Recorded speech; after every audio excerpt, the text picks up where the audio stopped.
Hello students, I welcome you on your very own YouTube channel, Manoj Jangir Classes.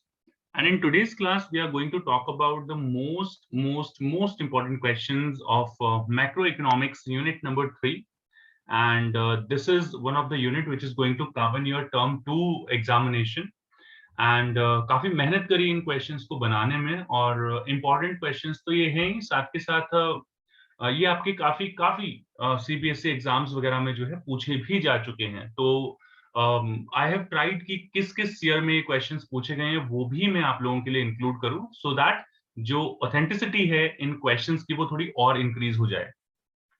Questions important हैं, बड़े आराम से आप इन questions को रिवाइज करके 30% टू 40% मार्क्स जो है अपने इंक्रीज कर सकते हैं, क्योंकि एंड टाइम पे एक हार्डवर्क तो आपने पिछले 6, 7, 8, 9 महीनों में किया ही किया है, लेकिन अब यहाँ पर थोड़ा सा स्मार्ट वर्क करके आप बहुत अच्छे मार्क्स लेके आ सकते हैं। तो without wasting time let's start our today's video and channel को सब्सक्राइब जरूर कर लें इसी तरीके की इंटरेस्टिंग वीडियोस के लिए। चलिए शुरू करते हैं। सो ये सबसे पहला क्वेश्चन है हमारा from the unit of determination of income and employment. तो ये जो क्वेश्चन है ये काफी सारी चीजें अपने आप में इंक्लूड करता है और यहाँ पर दो चीजें मैंने ली है, एक कंप्लीट क्वेश्चन बनाने की कोशिश की है। How to correct the situation of excess demand, जिसको इन्फ्लेशनरी गैप भी कह सकते हैं, एंड डेफिशिएंट डिमांड, इसको डिफ्लेशनरी गैप भी कह सकते हैं, डेफिशिएंट डिमांड भी कह सकते हैं। तो how to correct this situation with the help of fiscal and monetary measures. तो एक क्वेश्चन मैंने यहाँ पर लिया है जिसमें मैं आपको सारी सारी की सारी चीजें इंक्लूड कर ली है मैंने। इस तरीके का क्वेश्चन नहीं आएगा क्योंकि ये काफी लेंथी क्वेश्चन हो जाता है। केस स्टडी टाइप ऑफ इस तरीके के क्वेश्चंस पूछ ले जाते हैं इनडायरेक्टली, कुछ भी पूछ के कि आज अगर हम बात करें इंडियन इकोनॉमी की, तो डिफ्लेशन जो है काफी मतलब कोविड के बाद जो है काफी डिफ्लेशन जैसी कंडीशंस यहाँ पर हो गई थी, तो उनको करेक्ट करने के लिए गवर्नमेंट ने क्या किया या क्या करना चाहिए with the help of fiscal policy या मॉनेटरी पॉलिसी। तो ये एक कलेक्टिव क्वेश्चन है जिसको मैं यहाँ पर थोड़ा सा बताना चाहूंगा कि इस तरीके से क्वेश्चन नहीं आएगा, बट इससे मिलता जुलता क्वेश्चन जरूर आएगा। जैसे कि यहाँ पर हमने लिए measures to correct excess demand या डेफिशिएंट डिमांड, तो दोनों ही सेम होते हैं। तो मॉनेटरी पॉलिसी और फिस्कल पॉलिसी की हेल्प से हम इसे ठीक कर सकते हैं, करेक्ट कर सकते हैं। इसमें मॉनेटरी पॉलिसी में we can divide it into two parts, quantitative instruments and qualitative instruments. अगर हम इन दोनों की बात करें तो क्वांटिटेटिव इंस्ट्रूमेंट्स में हमारे पास आते हैं repo rate, bank rate, reverse repo rate, open market operations, legal reserve ratio जिसके अंदर CRR और SLR, ये दो चीजें हम इंक्लूड करते हैं, एक्सप्लेन करते हैं। इन्फ्लेशन के अंदर इन यानी कि इन्फ्लेशन, इन्फ्लेशन में ये इंक्रीज कर दिए जाते हैं। इन्फ्लेशन, इन्फ्लेशन में जितने भी रेट और रेशियोज होते हैं इनको इंक्रीज कर दिया जाता है। और डिफ्लेशन में डिफ्लेशन, डिफ्लेशन में D for deflation, D for decrease, इनको डिक्रीज कर दिया जाता है। इस चीज का आप ध्यान रखिए। क्वालिटेटिव इंस्ट्रूमेंट्स में हमारे पास आते हैं margin requirement, moral suasion, credit rationing and direct action. ये दो पॉइंट्स काफी कम पूछे जाते हैं और काफी बुक्स में तो गिवन भी नहीं है, बट आप इन मार्जिन रिक्वायरमेंट और मोरल सुएशन, इन दो पॉइंट्स को आप अच्छे तरीके से कीजिए। ये मॉनेटरी पॉलिसी के मेजर्स होते हैं और इनमें से किसी भी पॉलिसी पे क्वेश्चन पूछा जा सकता है कि रेपो रेट से कैसे करेक्ट करें, ओपन मार्केट ऑपरेशन से कैसे करेक्ट करें। तो in the upcoming slides you will be able to see that particular thing, आप देख पाएंगे। तो ये कुछ क्वांटिटेटिव मेजर्स ऑलरेडी मैं एक्सप्लेन कर चुका हूँ, तो इनमें से ये वैसे ज्यादा इंपॉर्टेंट होते हैं। यहाँ पर अगर जब भी हम बात करते हैं क्वांटिटेटिव या क्वालिटेटिव मेजर्स में से, तो क्वांटिटेटिव मेजर्स जो हैं वो थोड़े से ज्यादा इंपॉर्टेंट होते हैं, काफी बार उनसे क्वेश्चन पूछा जाता है। अगर हम बात करें फिस्कल पॉलिसी की, तो फिस्कल पॉलिसी में जो है, फिस्कल पॉलिसी की अगर हम यहाँ पर बात करें तो फिस्कल पॉलिसी में हमारे पास दो चीजें आती हैं। First one is revenue policy, another one is expenditure policy. तो रेवेन्यू मतलब गवर्नमेंट को पैसा कहाँ से मिल रहा है, रेवेन्यू पॉलिसी यानी कि टैक्स पॉलिसी, रेवेन्यू या फिर इसको टैक्स पॉलिसी भी बोलते हैं। Another one is expenditure policy, that how the government is spending. तो by controlling the revenue and expenditure policy, government can control the situation of excess demand and deficient demand in the economy. तो दोनों को control, दोनों को impact करके जो है control किया जाता है सिचुएशन को। So let's talk about the very first thing. अब ये क्वेश्चन जो है एक मतलब आपके सैंपल पेपर या एग्जाम में आया हुआ है कि कोविड-19 has significantly impacted the income level of the household and thus have reduced the level of household and investment expenditure and thereby level of AD. Examine the economic implication of increase in government investment expenditure when the economy is in a state of depression. तो ये इस तरीके के question, case based questions, situation based questions आपके पूछे जा सकते हैं. इसमें बात की है कि भाई कोविड-19 की वजह से जो है level of investment and house hold expenditure decrease हो गया, जो कि एडी के कंपोनेंट्स हैं. आपको यहाँ पर इकोनॉमिक इम्प्लीकेशन बतानी है कि इंक्रीज इन गवर्नमेंट एक्सपेंडिचर, कि अगर फिस्कल पॉलिसी की यहाँ पर बात कर रहे हैं, that if government will increase the government expenditure, then what will happen? Investment अगर करती है तो क्या होगा? तो इससे बेसिकली एम्प्लॉयमेंट लेवल जो है वो इंक्रीज होगा. एम्प्लॉयमेंट की वजह से लोगों की इनकम इंक्रीज होगी. इनकम इंक्रीज मतलब money supply will increase in the economy and people will demand more and more goods and services because of that. तो डिफ्लेशनरी सिचुएशन को ठीक करने के लिए, डिफ्लेशन को करेक्ट करने के लिए यहाँ पे गवर्नमेंट इन्वेस्ट कर रही है और उसका इम्प्लीकेशन आपको एक्सप्लेन करना है. तो इस तरीके के सिचुएशनल क्वेश्चंस आ सकते हैं, केस बेस्ड क्वेश्चंस आ सकते हैं. अदरवाइज अगर मैं इसके फ्लैट क्वेश्चंस की बात करूं, स्ट्रेट क्वेश्चंस की बात करूं, तो इस तरीके से क्वेश्चंस आ सकते हैं. What do you mean by deflationary gap? State 2 monetary measures. कोई भी 2 मॉनेटरी मेजर्स बता दीजिए to correct this situation. CBSE, Delhi, all India compartment, दोनों में क्वेश्चन आ चुका है 2020 में. और अब आगे जो स्लाइड्स होंगी उनमें यही बताऊंगा कि किस तरीके से अलग अलग ईयर्स में ये क्वेश्चन सीबीएसई पूछ चुका है, किस तरीके से आपके एग्जाम में क्वेश्चन आया हुआ है. Let's talk about the next slide. यहाँ पर मैं ये सीबीएसई 2021 का क्वेश्चन है. ये एक न्यूज़पेपर की एक हेडलाइन है.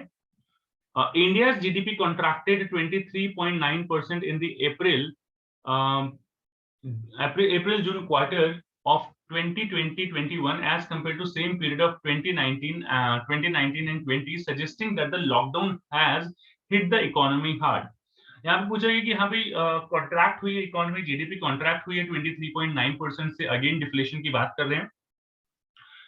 State and discuss any 2 fiscal measures. अब देखिए पीछे आपको मॉनेटरी मेजर्स बताने थे, यहाँ पर आपको फिस्कल मेजर्स बताने हैं that may be taken by the government to correct the situation. तो फर्स्ट क्वेश्चन में मैंने सारी की सारी चीजें इंक्लूड कर ली थी, तो आप अगर इस पूरे टॉपिक को कर लें तो ये आपके लिए बहुत अच्छा रहेगा. यहाँ पर अगर हम 2 फिस्कल मेजर्स की बात करें तो देखिए फिस्कल मेजर्स पहला टैक्स से रिलेट करता है, दूसरा एक्सपेंडिचर से रिलेट करता है. तो डिफ्लेशन की कंडीशन है, डिमांड कम हो रही है, डिमांड को इंक्रीज करने के लिए टैक्सेस जो है वो डिक्रीज कर दिए जाएंगे और गवर्नमेंट एक्सपेंडिचर जो है वो इंक्रीज कर दिया जाएगा. So these are the steps which are taken by the government. CBSE sample paper 2021 में ये क्वेश्चन आया हुआ है, पूछा हुआ है. और ये देखिए अलग अलग तरीके से यहाँ पर चीजें पूछी कि भाई explain how the reverse repo rate helps in correcting excess demand in an economy. CBSE 2020 latest year के क्वेश्चंस मैंने पहले लिए हैं सो दैट आप समझ पाए इस चीज को कि how important this concept is. अभी हम पहले क्वेश्चन की बात कर रहे हैं, उसके टाइपोलॉजी की बात कर रहे हैं कि किस किस तरीके से क्वेश्चन आ सकता है. 2019 की बात करते हैं. ऐसे क्वेश्चंस भी आप जरूर करें. ये थोड़ा सा अलग है question. State the impact of excess demand under Keynesian theory on employment in an economy. Employment पर क्या फर्क पड़ेगा, एम्प्लॉयमेंट पर क्या फर्क पड़ेगा. तो इस तरीके के क्वेश्चन भी आपसे पूछे जा सकते हैं, इम्पैक्ट बेस्ड क्वेश्चन. इस तरीके के क्वेश्चन आगे भी ऐड कर रखे हैं मैंने. तो यहाँ पर सिर्फ एम्प्लॉयमेंट पे ये क्वेश्चन पूछा गया है. Explain the concept of deficient demand. Deficient बताइए, डेफिशिएंट डिमांड बताइए. और बैंक रेट देखिए फिर से मॉनेटरी पॉलिसी का एक मेजर पूछा गया है. दिल्ली 2019 में ये क्वेश्चन आया है. What do you mean by deflationary gap? एक नंबर की डेफिनेशन हो जाएगी डिफ्लेशनरी गैप का क्या मतलब है. और कोई 2 मेजर्स बता दीजिए, monetary measures to correct this situation. CBSE Delhi, all India 2020. तो 2020, 2021, 2019 हर तरीके से क्वेश्चन आया हुआ है. और ये देखिए question, an economy is operating at under employment level of income पर एम्प्लॉय कर रही है. What is meant by the given statement? Under employment मतलब deflation. Discuss one fiscal measure. एक फिस्कल मेजर बता दीजिए, एक मॉनेटरी मेजर बता दीजिए. तो दोनों का इस तरीके से कॉम्बिनेशन भी आ सकता है which can be asked to tackle the situation. CBSE sample paper 2020 में ये क्वेश्चन आपसे पूछा जा चुका है. क्वेश्चंस का आप स्क्रीनशॉट ले सकते हैं. इससे पहले अगर आप देखें तो national income and related aggregates unit number 1 पे ऑलरेडी मैं वीडियो बना चुका हूं. आईईडी के already most important questions playlist में अवेलेबल हैं, जाइए चेक कीजिए. These videos, these questions can help you a lot in your examination. तो क्वेश्चन जरूर करें. अभी तो काफी सारी चीजें हैं, काफी सारे क्वेश्चंस हैं जो इसी के ऊपर बेस्ड हैं. तो explain the situation of deficient demand, कुछ इस तरह के डायरेक्ट क्वेश्चंस आ सकते हैं। Explain the role of repo rate बता दीजिए, ये ऑल इंडिया कंपार्टमेंट 2016 में पूछा जा चुका है। तो क्वेश्चन जो है आए हुए हैं, बार बार आए हुए हैं, हर तरीके से आए हुए हैं, कोई भी एक मेजर पूछा गया। यहाँ पर पूछा गया इन्फ्लेशनरी गैप क्या होता है, सीआरआर से कैसे इस गैप को रिमूव किया जा सकता है। This was asked in CBSE 2015, foreign का क्वेश्चन है ये। एक्सेस डिमांड क्या होती है, रिवर्स रेपो रेट से कैसे करेक्ट कर सकते हैं, 2015 ऑल इंडिया का क्वेश्चन है, यानी कि ये टॉपिक बहुत ज्यादा इंपॉर्टेंट है। इन्फ्लेशनरी गैप क्या होता है एक्सप्लेन करें, और रेपो रेट को बताएं कि किस तरीके से हम इसे रिड्यूस कर सकते हैं। अलग अलग तरीके से ये क्वेश्चन पूछा जा चुका है, पूछा गया है, और इसका मतलब ये है कि पूछा जाएगा भी। तो सीबीएसई दिल्ली 2015 में ये क्वेश्चन पूछा गया है आपका। नेक्स्ट क्वेश्चन है यही इसी तरीके की चीजें। Explain the meaning of under employment equilibrium, यानी कि डेफिशिएंट डिमांड यानी कि डिफ्लेशन। कोई दो मेजर्स बता दीजिए by which full employment equilibrium can be achieve. तो कोई भी दो मेजर्स बता सकते हैं, फिस्कल या फिर मॉनेटरी मेजर्स बता सकते हैं। Distinguish between inflationary gap and deflationary gap, इस तरीके के क्वेश्चंस भी आ जाते हैं। फिर कुछ state two measures by which these can be corrected, इनको कैसे करेक्ट किया जा सकता है। ऑल इंडिया 2013 के क्वेश्चन है दोनों के दोनों। आप देखिए हर एक साल में इसका क्वेश्चन जरूर आ रहा है। Explain the meaning of inflationary gap and deflationary gap with the help of diagram, diagram की हेल्प से बताइए। इस तरीके के क्वेश्चन बहुत रेयर है कि आजकल इस तरीके के क्वेश्चन कम ही आते हैं, लेकिन आजकल सीबीएसई बहुत कुछ ट्राई भी करने लग गया नया, तो डेफिनेटली इस तरीके के क्वेश्चन भी पूछे जा सकते हैं। Explain the meaning of inflationary gap and deflationary gap, explain any one measure to correct this situation basically, और इस गैप को कैसे रिड्यूस किया जा सकता है। सीबीएसई दिल्ली कंपार्टमेंट में ये क्वेश्चन आया हुआ है, तो ऑलमोस्ट कभी कभी सेम क्वेश्चंस आ जाते हैं नॉर्मल पेपर में और कंपार्टमेंट में भी। Explain the concept of inflationary gap, inflationary gap क्या होता है। Explain the role of legal reserves in reducing it. तो जब इस तरीके के लीगल रिजर्व्स की बात करते हैं तो आपस में दोनों चीजें मेंशन करेंगे, यानी कि CRR और SLR, दोनों की दोनों चीजें आपको क्लियर करनी है। अगर आप इस तरीके के इनके बेसिकली आंसर्स देखना चाहते हैं, समझना चाहते हैं, आप जाइए चैनल पर, इसके ऊपर ऑलरेडी वीडियो बनाया हुआ है। Unit 3 determination of income and employment की प्लेलिस्ट चेक कीजिए, 19 वीडियोस स्पेसिफिकली इसी चैप्टर के ऊपर बेस्ड हैं। कहीं से भी कोई प्रॉब्लम है आप वहां से फाइंड आउट कर सकते हैं, हर एक टॉपिक पर आपको वीडियो मिलेगा। डिफ्लेशनरी गैप क्या होता है, explain the role of margin requirements. देख लीजिए मार्जिन रिक्वायरमेंट यानी कि qualitative instruments of monetary policy पूछे गए हैं ऑल इंडिया 2012 में। प्रॉब्लम ऑफ एक्सेस डिमांड को एक्सप्लेन कीजिए with the help of diagram and explain the role of bank rate. अब आजकल डायग्राम नहीं पूछा जाता है, ये 2007 का क्वेश्चन है, काफी पुराना है, तो डायग्राम से नहीं पूछा जाता है आजकल। यूजुअली विदाउट डायग्राम पूछा जाता है, एक की जगह दो पॉइंट्स पूछ ले जाते हैं, लेकिन डायग्राम कम आता है, बट आप डायग्राम को भी प्रैक्टिस करें। सीबीएसई दिल्ली 2007 का क्वेश्चन है ये। Explain the concept of excess demand in macroeconomics. Explain the role of open market operations in correcting it. इसको ठीक कैसे किया जा सकता है ओपन मार्केट ऑपरेशन से एक्सेस डिमांड के कंसेप्ट को। तो ओपन मार्केट ऑपरेशन की डेफिनेशन दे दीजिए, क्या होता है कि इसके अंदर basically it is open market operation refers to a situation in which RBI sells the government bonds and securities in the open market to general public and commercial banks. और these are basically like अगर excess demand की बात करें तो इसमें जो है RBI buys back, या आप कह सकते हैं RBI buys securities from the general public, which helps in reducing the money supply in the economy. तो मनी सप्लाई जो है RBI buys नहीं होगा, RBI सेल्स होगा, सेल करेंगे तो मनी सप्लाई जो है रिड्यूस होगी बेसिकली। अगर बाय कर लेंगे तो कम होगी, बाय करेंगे तो RBI बाय करेगा तो मनी सप्लाई इंक्रीज हो जाएगी, तो सेल करता है RBI। तो इस तरीके की सिचुएशंस का आप ध्यान रखिए। दिल्ली 2012 में ये क्वेश्चन आया हुआ है। What is excess demand in macroeconomics? Show the same in the diagram. Explain the role of open market operations in reducing it. All India compartment 2013 repeated question है, इसी तरीके से आते रहते हैं। CBSE दिल्ली 2011 का deficient demand.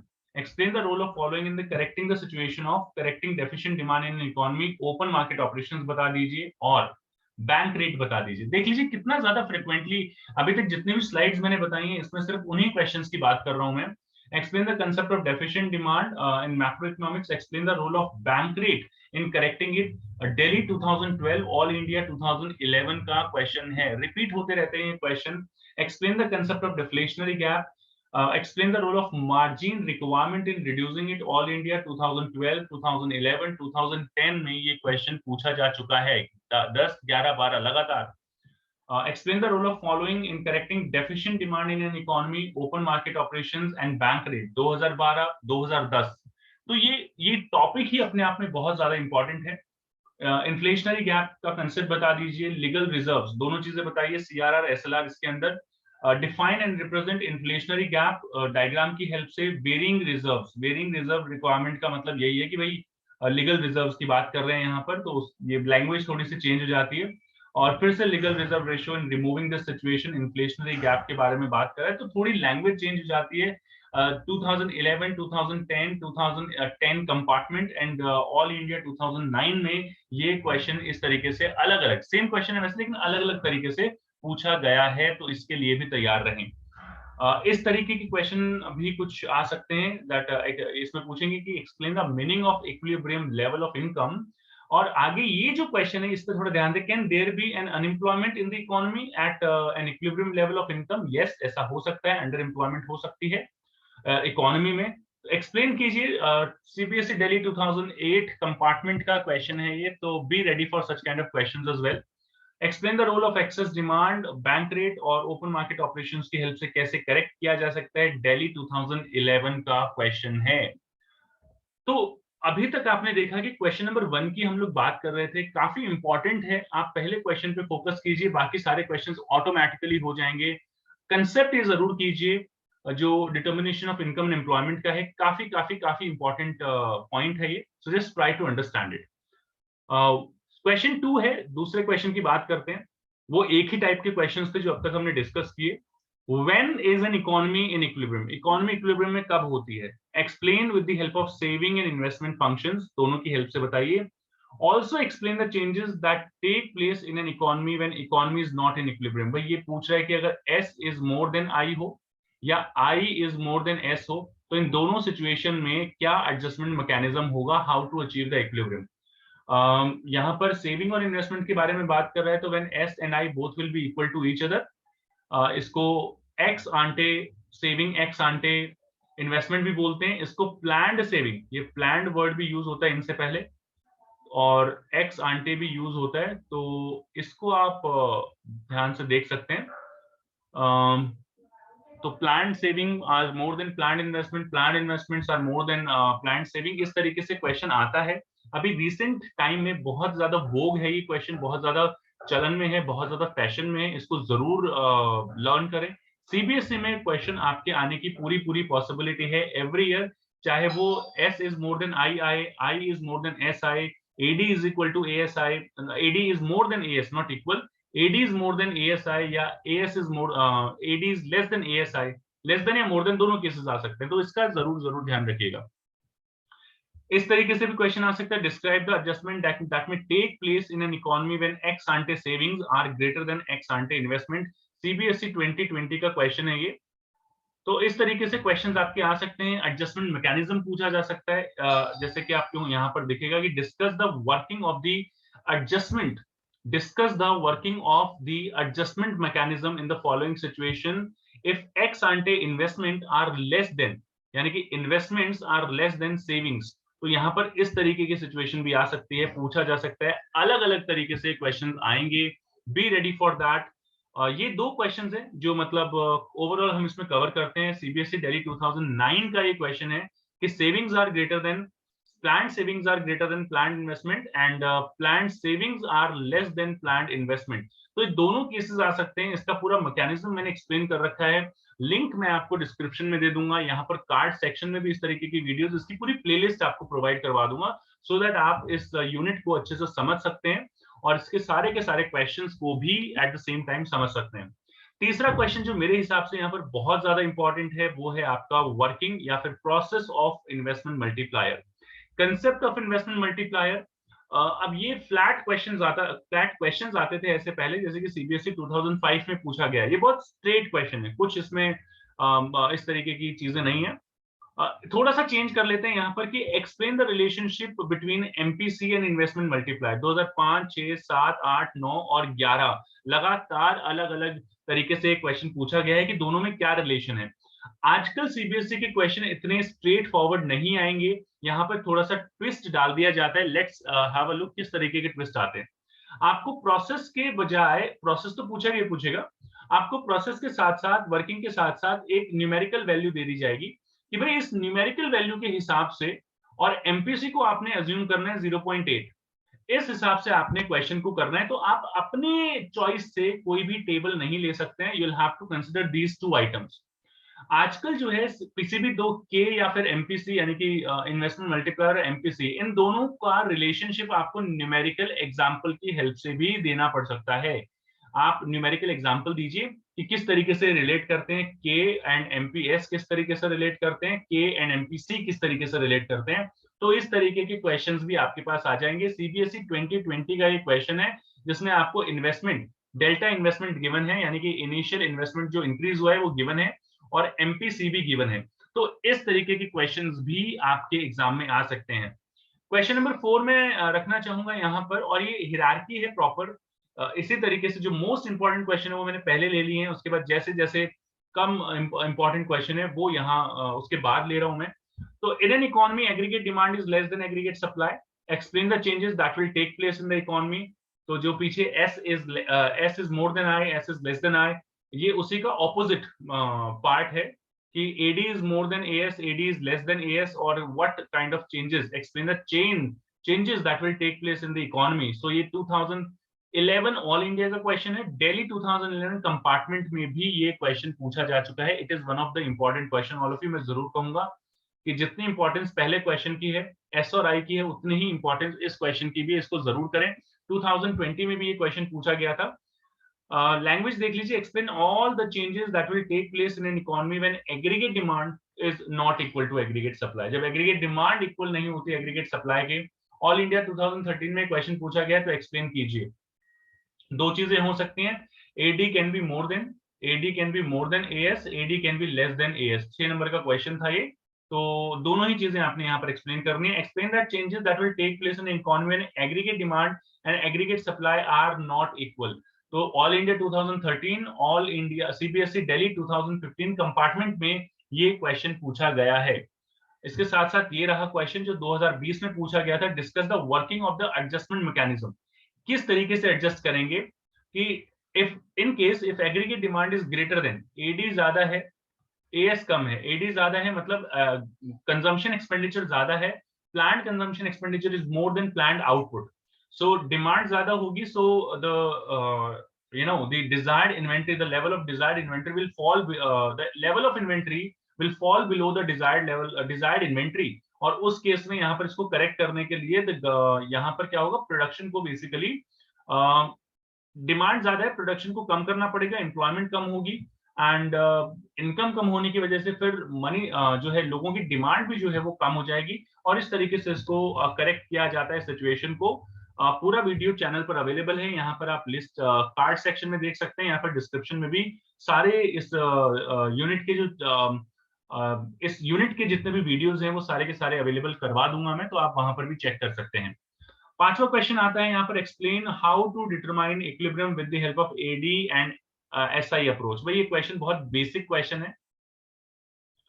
इस तरीके के अभी 2020 में 2022 में आने के चांसेस बहुत कम है, बट इस तरीके के क्वेश्चन कभी कभी पूछ लिया जाता है।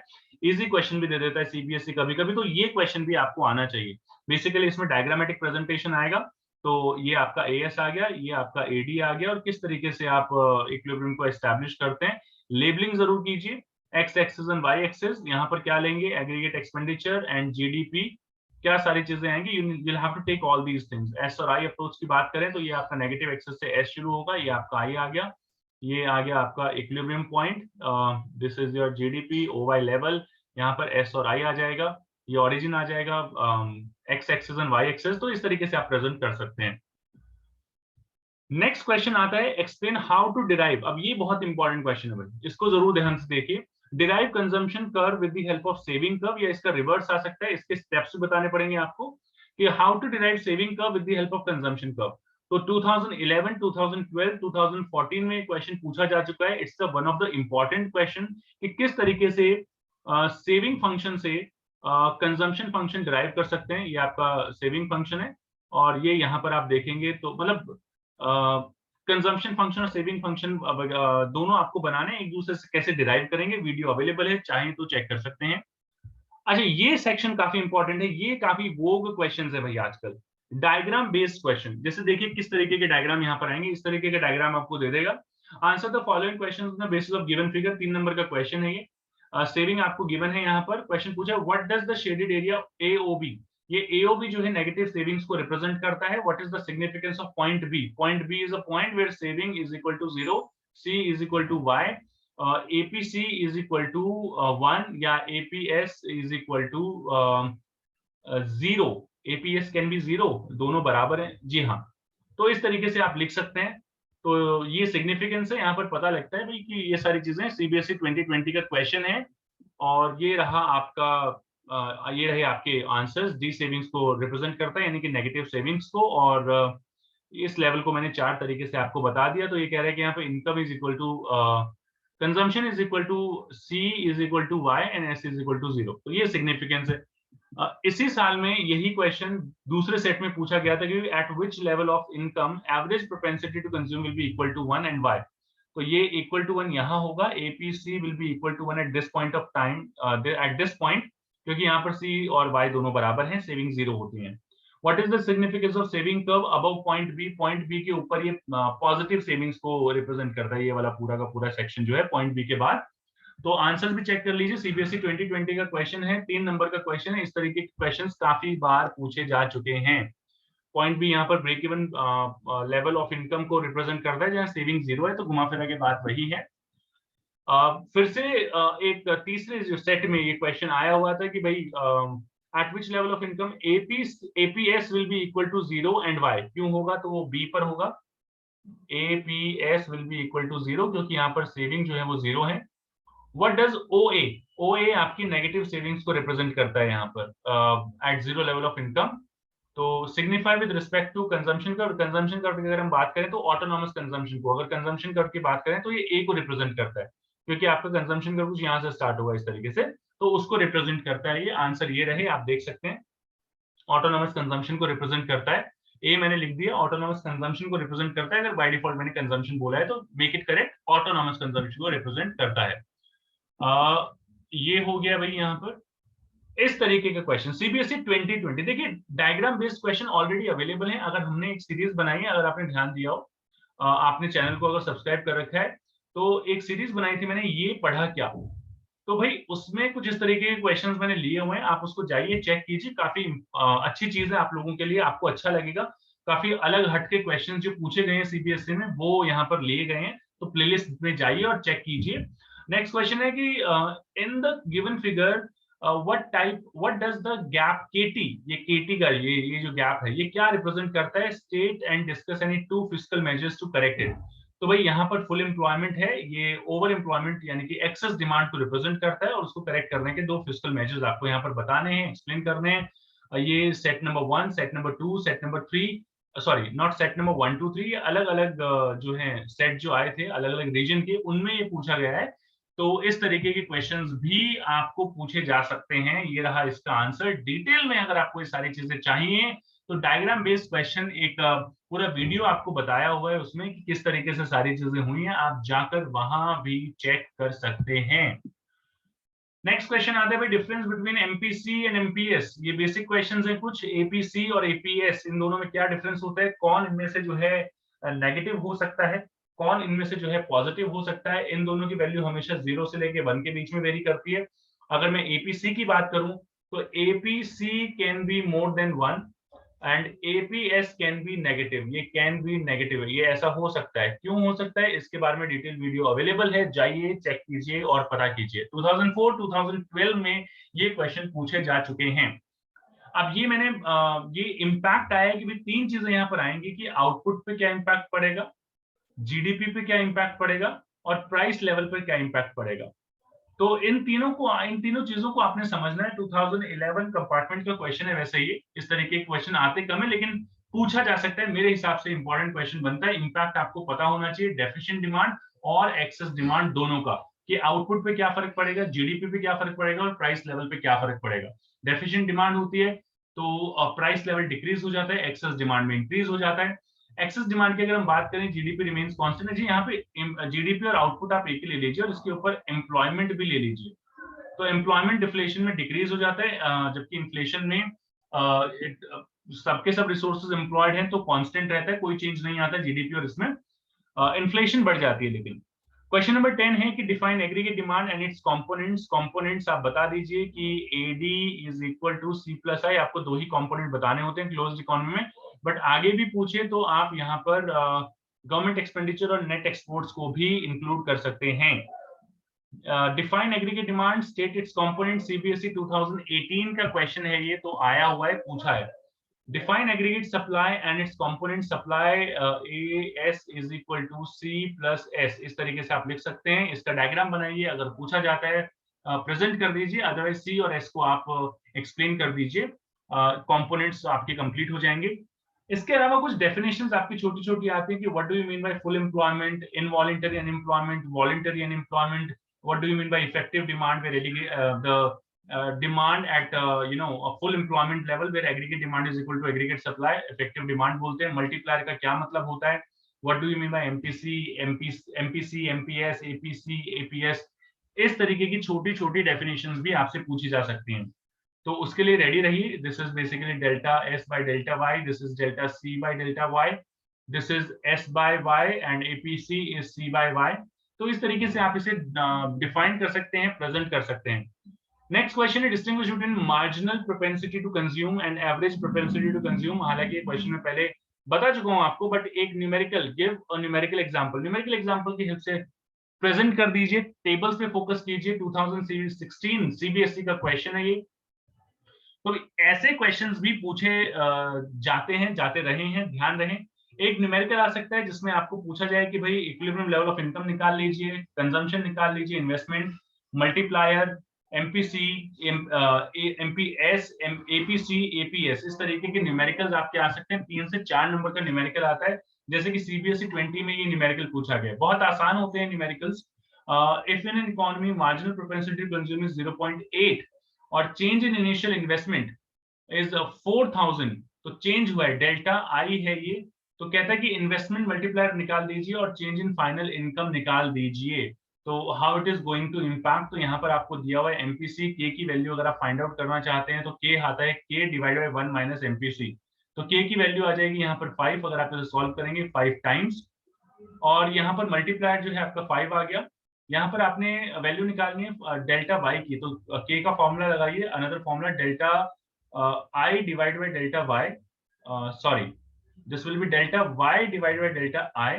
वाई ऊपर आएगा, आई नीचे आएगा, तो ये आ जाएगा 5, और ये आ जाएगा इनकम में जो चेंज आएगा दैट वुड बी, ये यहाँ पर डेल्टा वाई ही लिखा जाएगा, और ये आ जाएगा 4000, और ये 20,000 आपका जो है आंसर यहाँ पर आ जाएगा। सो 20,000 will be the change in final income. थोड़ा सा प्रैक्टिस करना पड़ेगा आपको इन सारी चीजों का, you will be able to solve them. बहुत आसान से क्वेश्चंस होते हैं ये। कहते हैं following from the following data calculate consumption expenditure and investment expenditure in an economy. तो इक्विलिब्रियम लेवल ऑफ इनकम दे रखा है 5000, ऑटोनोमस कंजम्पशन 500। इस तरीके से आप इक्वेशन बना सकते हैं। C इज इक्वल टू 500 यानी कि A प्लस बी बाई, तो एमपीएस 0.4 है तो ये आ जाएगा 0.6, क्योंकि बी का मतलब एमपीसी होता है, और इनटू कर दीजिए 5000 से, and you will be able to get the level of consumption expenditure. Consumption expenditure आपका आ ही जाएगा, ये आ गया 3500 अगर आप इसे सॉल्व करेंगे।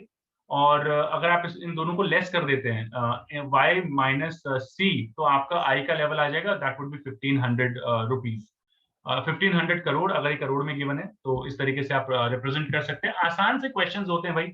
सीबीएसई सैंपल पेपर 2020 में क्वेश्चन गिवन है, ये हाइपोथेटिकल इकोनॉमी है, सेविंग 20 से इंक्रीज होती है। सेविंग डेल्टा एस जो है 20 से इंक्रीज होता है when national income increases by, delta Y जो है वो 100 आता है।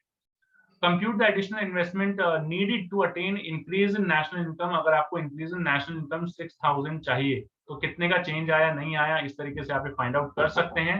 क्या कुछ होगा, you will be able to find out, you can make this calculation. इस तरीके के क्वेश्चन सीबीएसई 2019 में पूछे गए हैं, तो ये क्वेश्चन भी आपका एक इंपॉर्टेंट, मतलब माय पॉइंट इज इस तरीके के क्वेश्चंस करते रहिए। ये सेविंग के हिसाब से पूछा गया है, इक्वेशन बनाना है आपको, चाहे तो s इज इक्वल टू आई रख दीजिए या फिर इस सेविंग इक्वेशन को कन्वर्ट कर दीजिए कंजम्पशन इक्वेशन में, दैट यहाँ पर आ जाएगा 50 प्लस 0.9y। इस तरीके से आप कंजम्पशन फंक्शन में कन्वर्ट करके और फिर यहाँ पर इक्वेट कर सकते हैं y is equal to C plus I. अगर आपने न्यूमेरिकल्स नहीं आते हैं ये, तो इसके लिए भी वीडियो अवेलेबल है, आप जाइए और चेक जरूर कीजिए, आपको इस तरीके के क्वेश्चन कैसे सॉल्व करते हैं पता लग जाएगा। ये 2019 कंपार्टमेंट का क्वेश्चन है। इसी तरीके के अलग अलग क्वेश्चन 2017 में, देन 2017 में, फिर से 2015 में, तो इस तरीके के क्वेश्चन लगातार पूछे गए हैं, पूछे जा चुके हैं। Be ready for them, check जरूर करें। इनके जितने भी आंसर्स हैं वो आपको लिंक में जो है कार्ड सेक्शन में भी दे दूंगा, इसके अलावा डिस्क्रिप्शन में भी दे दूंगा। वीडियो ने कहीं पर भी अगर आपकी हेल्प की हो तो लाइक करना ना भूलें। इस वीडियो को दोस्तों के साथ शेयर कर दीजिए सो दैट आपके साथ साथ आपके दोस्तों के भी मार्क्स अच्छे आए। अगर डाउट है कहीं पे तो आप मुझे कमेंट सेक्शन में कमेंट करके पूछ सकते हैं। हर एक कमेंट को मैं रीड करता हूं और उसका रिप्लाई जरूर जरूर करता हूं एज सून एज पॉसिबल। बाकी चैनल को सब्सक्राइब किए बिना बिल्कुल मत जाइए, लाइक कर दीजिए, शेयर कर दीजिए। व्हाट्सएप ग्रुप ज्वाइन करना चाहते हैं, टेलीग्राम ग्रुप ज्वाइन करना चाहते हैं, links are given in the description. आप अगर हमें फॉलो करना चाहते हैं फेसबुक या इंस्टाग्राम पर, उसके भी लिंक्स जो हैं डिस्क्रिप्शन में गिवन है। This is all about today's video. Doubt हो जरूर पूछें। इसी के साथ साथ कुछ और इंपॉर्टेंट क्वेश्चंस के वीडियोस भी मैं लाता रहूंगा। आपको किस टॉपिक पर वीडियो चाहिए मुझे जरूर बताएं, अगर आपको वो चीज प्लेलिस्ट में नहीं मिलती है। बाकी प्लेलिस्ट में सारा टॉपिक, सारे वीडियोस आपके लिए अवेलेबल हैं, just go and check it out. And thank you so much for watching this video. See you in my next class, all of you take care and good bye.